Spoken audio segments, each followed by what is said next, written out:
First, we are going to be assessing Savannah's active range of motion and lumbar flexion. So to do this, we're going to use our goniometer, and our fulcrum alignment is going to be in the center of the iliac crest. To do this, we're going to find her ASIS and PSIS, and then work our way up the iliac crest until we're in the center. This is where our fulcrum alignment is going to go. Our moving arm is going to be centered along the axillary line, and our stationary arm is going to bisect the PSIS and ASIS. So right now, Savannah's neutral angle is about 10 degrees.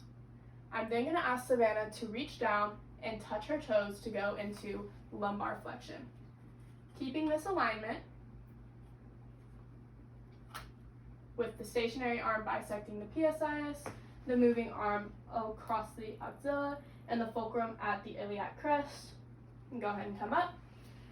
Her ending range of motion was about 50 degrees, subtracting the neutral 10 degrees, so her range of motion was 40 degrees.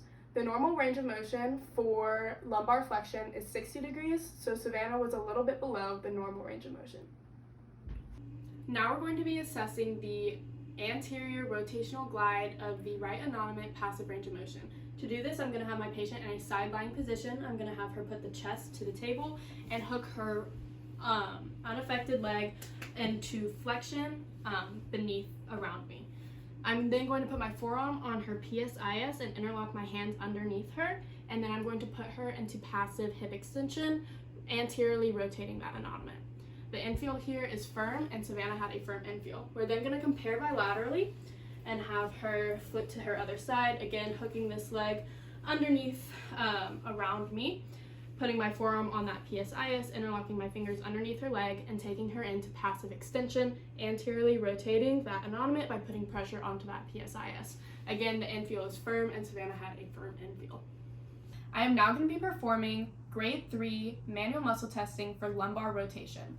I'm going to have my patient in a supine lying position with her knees bent to 90 degrees and stabilizing at the feet with her hands by her side. I'm then going to ask her to bring her left shoulder up to her right knee, looking for both scapulas to clear the table and for her shoulder to be able to touch her opposite knee. I'm then going to compare bilaterally by asking her to bring her right shoulder up to her left knee. Savannah was able to have passed this manual muscle test, and we are testing the internal and external obliques, and this was grade 3 manual muscle testing for lumbar rotation. I am now going to be performing this squeeze test. This test has a sensitivity of 43 and a specificity of 91. This means that this test is better at ruling in pathologies. This test is going to assess the pubic symphysis, the pubic tubercles, and test for pelvic instability. To begin this test, I'm going to have the patient first clear her hips by bending her knees, performing a glute bridge, coming back down, having her fully relax, and then yanking the legs. Then I'm going to have her into a hook lying position, put 2 fists in between her knees, and lightly squeeze my fists together. I'm then going to instruct her to squeeze with a little bit more pressure, and keep doing so until max pressure is felt. A positive sign for this test is going to be pain in the groin or a pop over the pubic symphysis, which means that the pubic tubercles were out of line and now have been realigned. You need to perform this test again to see if the pain and symptoms have decreased since the first test. And again, this test is testing for pelvic instability, and Savannah here had a negative test. Now we're going to perform the slump test. The slump test has a sensitivity of 44 to 87 and a specificity of 23 to 63. This means that this test is better at ruling out pathologies. This test is going to assess for intervertebral disc pathologies.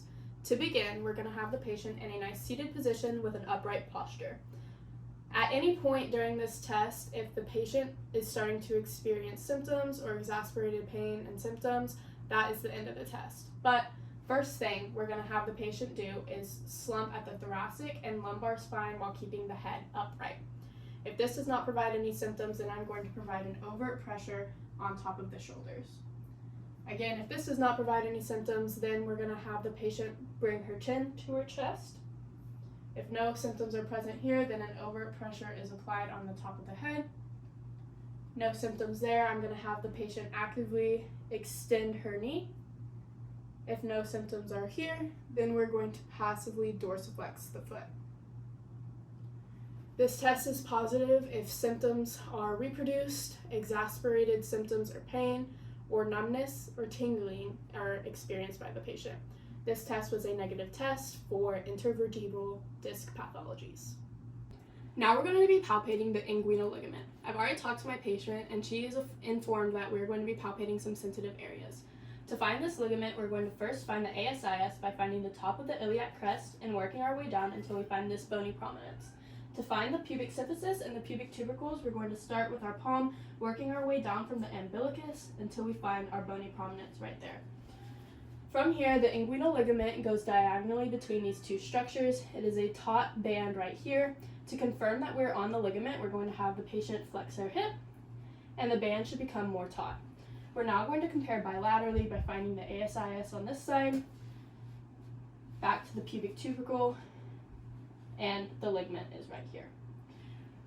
The patient had normal palpations bilaterally. Now we're going to be palpating the quadratus lumborum. To do this, we're going to find the PSIS by finding the top of the iliac crest and following it down and then putting our thumbs on the bony prominences at the end. Then we're going to go up a couple of inches and just lateral. To verify that we're on the structure, we're going to have the patient actively extend her back, and we should feel a contraction here. To double verify, we're going to have the patient bend to the right, and this quadratus lumborum should contract, and this one should partially relax. And then whenever she side bends to the left, this one should contract, and this one should relax. Go ahead and relax. So we compared bilaterally by having both of our thumbs on both muscles and seeing the contraction to both side bending, and the palpations were normal for this patient.